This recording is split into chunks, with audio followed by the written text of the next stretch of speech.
Hello, everyone, and welcome to the Customer Service Revolution Speaker Spotlight. I am Dave Murray, the Senior Consultant for the DeJulius Group, and I am here to interview some of the fascinating speakers that we will have at the Customer Service Revolution Conference this year on October 24th and October 25th in beautiful Cleveland, Ohio. And today I am so honored and privileged to be speaking with Mark Sanborn. And let me tell you a little bit about Mark. I know a lot of you know him already. I'm sure you do.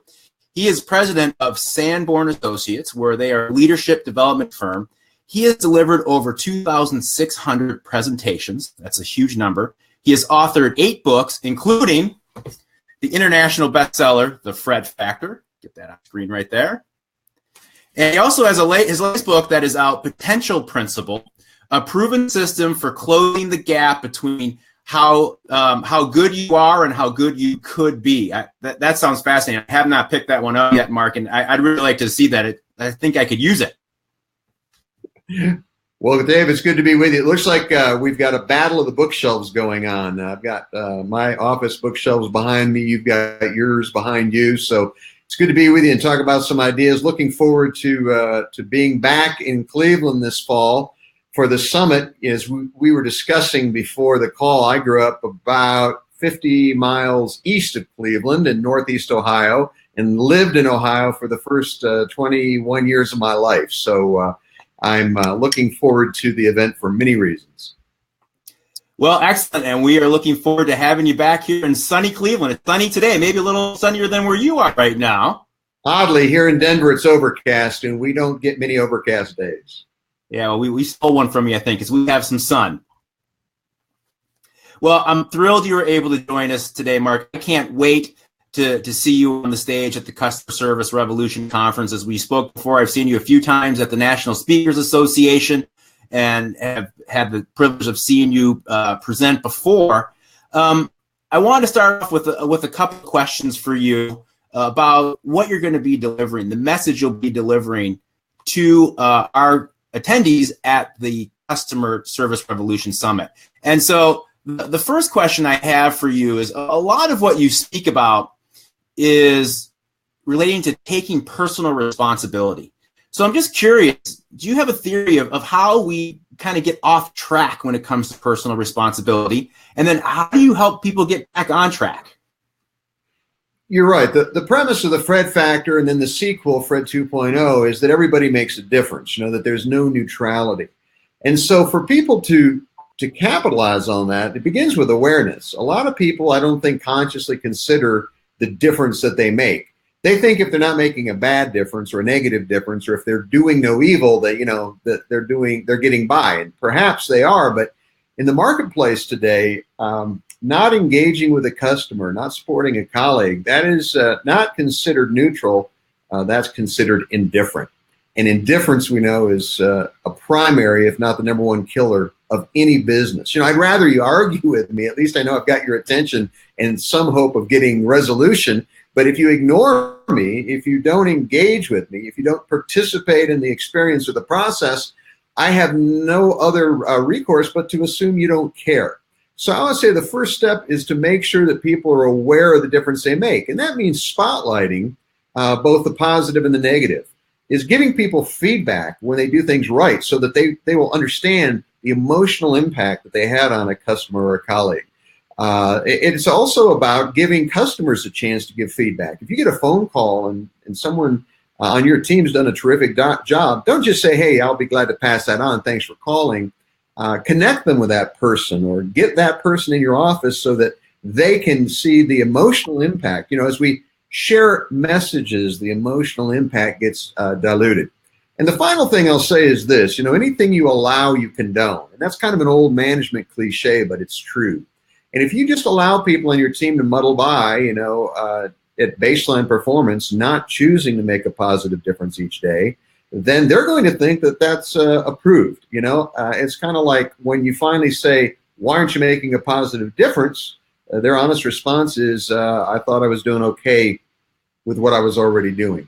So I think we've got to raise awareness, and then maybe we can talk a little bit more about the next step, which is, of course, teaching people specifically how to make a bigger, better difference in their work. Great point. I really like that. And while you were speaking, it made me think a little bit. It reminds me of the old adage that an employee shouldn't find out about something during, say, an evaluation, right? That you should be having those conversations. That's really what you're talking about, positive and also coaching, that when they need that reinforcement, when they need to be have something pointed out to them, you got to do it in the moment.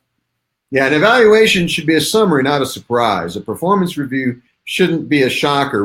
We can't make birth control retroactive, and you can't tell people what they've been doing wrong at their performance review and expect them to go back and change that behavior.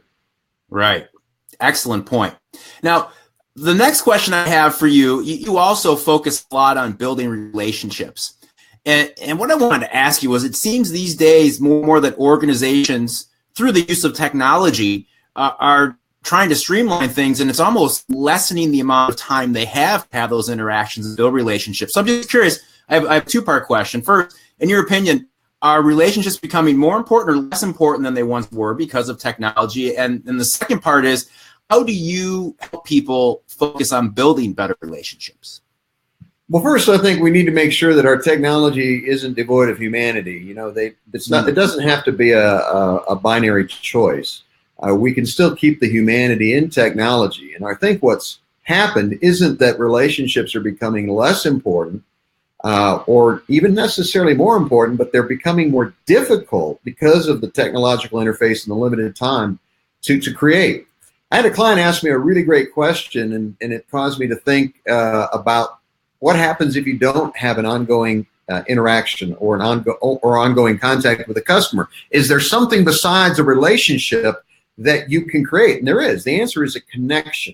You know, with call centers limiting the amount of time that you have on the phone with people, I always like to define a connection as a moment of shared affinity. So when you connect with the humanity, something you have in common with somebody else. And I always use the example of a bell cap that came to pick up some dry cleaning in my hotel room in Miami. And he saw I was wearing a Harley-Davidson shirt, and we talked Harley-Davidsons for 3 or 4 minutes because we both rode. And I mentioned that there were 9 other bell caps in that hotel, but he was the only one that acknowledged me and I acknowledged him when we saw each other. It's because we had that connection, just that little moment of shared affinity. And what's interesting is enough connections culminate in a relationship. So even if you don't have chance or the time to build that kind of relationship that we aspire to, in between transactional and relational is the connection. And I think that we have that opportunity every time with a customer. Oh, that's great. Great. You know, another thing that you focus on that I find very, very intriguing is the concept of continually creating value. And my question to you, Mark, is I would imagine that sometimes you come across people that find that a bit overwhelming, asking, how can I do more? What else can I do? So how do you coach people? What's your recommendation for them to focus on continually creating value in what they're doing? My suggestion is to remember that little things make a big difference. You know, this isn't about inventing a new product or a cure for cancer. This is about looking at what you do and looking at subtle but significant ways you can make it a little better. Great example of that. You know, I travel for a living. I've flown some 6 million air miles in the last 40 years. And I never saw this until I was in Milwaukee last September. But I had gate checked my bag on a little commuter jet. And the person who was bringing the bags up from the airplane didn't just set the bags on the jetway. He pulled up the handle on every bag. Never had seen that before. By the way, how long did that take him? Less than a second. I mean, this isn't rocket science. But what's interesting is I noted it and I remembered it because we don't remember same. You know, we remember what's different that we value. So here's a guy that, you know, there was no reason for him to be overwhelmed about adding value to his job. He just thought, wouldn't that be courteous and wouldn't that be helpful if I pulled the handle up so people didn't have to do that when they grab their bags? So I don't think that we need to be overwhelmed, but we do need to outthink rather than outspend our problems and our opportunities when it comes to creating value for people. I love that point. Outthinking as opposed to outspending. And you're right. Sometimes these little things make such a huge impact, but maybe to the person who could do them, they don't seem impactful enough, so they don't bother. They skip it, whatever the reasoning may be. And if we can change their focus a little bit on those little things, man, what an impact that can have. Well, exactly. Yeah, it sounds like that person in Milwaukee who was getting the bags off the plane and up onto the jetway. It sounds like he or she had some passion for what they were doing. And in the Fred Factor, you talk about finding passion in what you do. I'm guessing that some people from time to time have a hard time with that. Maybe they're in a role that's not right for them. They have a hard time finding that passion. How do you get them on the right track? What can you do for a person like that? First, let me say that obviously as somebody who's written a book about, passion in your work and life, that obviously I think passion is a good thing and a positive thing. But I think at the end of the day, we can all do a good job simply because it's the right thing to do and we're paid to do it. Sometimes people say, well, I'm just not passionate about what I do. Well, is that an excuse to get out of jail free? If I'm not passionate today about doing this interview, does that mean I can sleepwalk through the interview? Of course not. So don't ever think that passion is a prerequisite to doing a great job. I think passion is kind of the fuel in your intellectual fire that gives you the energy to do a better job, but it isn't a prerequisite for performing admirably. I always tell people, if you can't be passionate about what you do, then there are some other sources of passion. For instance, be passionate about who you do it for. Maybe you don't have a job you're keen on, but you know what? The customer deserves to be treated well. And maybe that's why you do your job, because you want to be the beacon of light in a dark and dreary day when it comes to people interacting with your company. Be passionate about, why you do it. What is your life purpose? What is your sense of why you get out of bed in the morning? What does it enable you to do or to provide for your family? So if you can't be passionate about what you do, be passionate about who you do it for or why you do it. Those are some other ways to be passionate. I really like that. That makes a lot of sense, and probably not something people think about very often. They're maybe thinking a little transactionally, just focused on what they need to do, what they need to accomplish, and not thinking about the bigger purpose. Well, in the potential principle, which you were nice enough to reference, I say that dedication and discipline are twins. That to be dedicated to something means being willing to do it even when you don't feel like it. That's what discipline is. It's easy to be dedicated when you're having fun and things are going well, but discipline kicks in when you don't feel like doing it, but it needs to be done anyhow. So that's why I use the phrase that if you're dedicated to great service, if you're dedicated to delivering extraordinary service, it isn't always going to be about being passionate, although passion's a great thing. It's going to be about being disciplined to do what needs to be done. Great message. I really like that. That makes a lot of sense, and I'm sure a lot of people can resonate with that. So, Mark, here's the last question I have for you. As you know, at the Customer Service Revolution Conference, formerly known as the Secret Service Summit, we've changed the title this year. At the Customer Service Revolution Conference, the audience is made up primarily of business leaders, of managers, frontline folks that are working for organizations that take the customer experience they deliver very seriously. It's important to them. They see it as something that differentiates themselves from their competition. So since you know that, I'm just curious, is there something in your message that you are most excited about sharing with this group based on that focus that they have? Of course, and that is that nobody can prevent you from choosing to be extraordinary. It's always about things you control: passion, creativity, and commitment.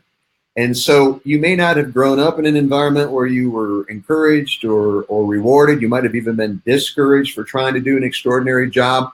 And even if you don't work for a company that necessarily buys into your own beliefs and your own commitments, you completely control the tools that it takes to be extraordinary. And Fred the postman, was proof of that. I mean, let's be honest, the Postal Service, especially now, isn't considered, the epicenter of great service delivery. And yet Fred was able to be extraordinary, not because of, but in spite of.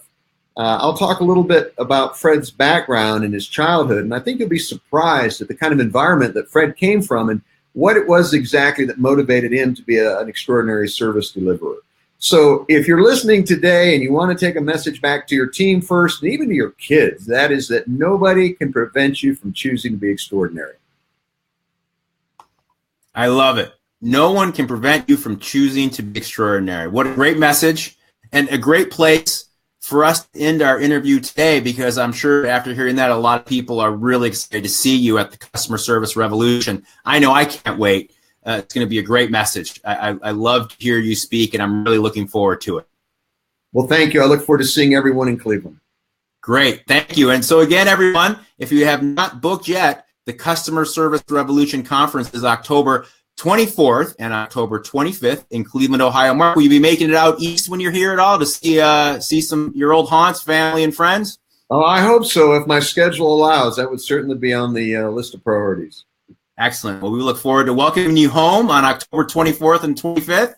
Everyone, thank you for joining us today. It's been a privilege to have Mark Sanborn as our guest on the Speaker Spotlight, and we will see you next time.